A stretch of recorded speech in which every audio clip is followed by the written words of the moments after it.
acecoach.com presents.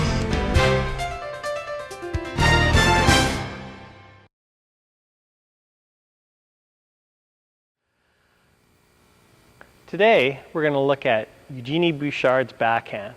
And as a fellow Canadian, I'm really proud about the success she had and is going to continue to have as she climbs up the ladder in the pro ranks.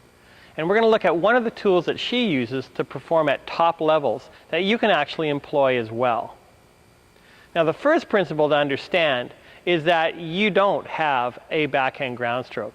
Now, you may say, hey, that's why I take lessons, this is not news to me, but that's not what I mean. What I mean is that you actually don't have one backhand, you actually have multiple backhands and multiple forehands, etc. Tennis is deemed a perceptual motor skill by motor learning experts. And now this means that every shot has to be adapted to your location on the court and the ball being received. Also, what you want to do with it. All those things actually modifies the technique that you have. The backhand that you grooved on that ball machine and spent hundreds of dollars in lessons for, it works great in some situations, but it works horribly in others. Now, in my opinion, it's more effective to learn and master situations rather than trying to learn some one-size-fits-all stroke that actually doesn't fit in a number of situations that you encounter when you play. One of the keys to understand the adaptations required on your technique is by associating shots to specific feelings or sensations. This slots into a series I did called Sensational Tennis, Unlocking the Power of Kinesthetic Learning.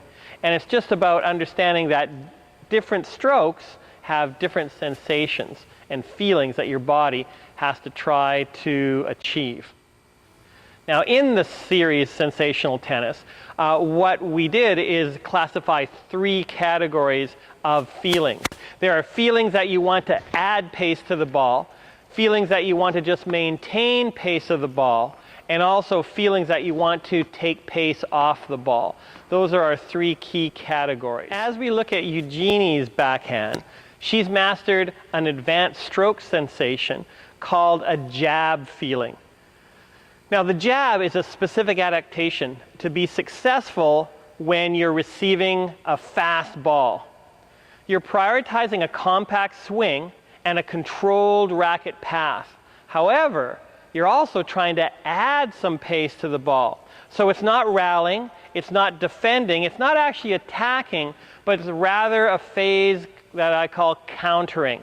And countering is trying to turn the tables on a challenging shot that you've received. And it can be used on a return to serve as well as in a number of different baseline situations. And it can be described as a compact, quick steering of the ball, and it typically has very little follow through, and the racket path is usually fairly level, not particularly a lot of topspin. And the shot really prioritizes being very stable, and again you'll see it, one hand, two hands on the forehand as well. It's very stable through the hitting zone, and that's the priority, is to make sure that through that hitting zone it's a very stable action. Let's look at all the pieces of this jab action in slow motion. Compact backswing, quick steering action, compact follow through. Again, she received a difficult ball and she wasn't defending, she was trying to add some pace and turn the tables. Let's look at it at regular speed as well. Here's a comparison with the jab on the bottom of an open stance backhand and a full open stance stroke on the top. You might have to play it a couple times through to really appreciate the differences.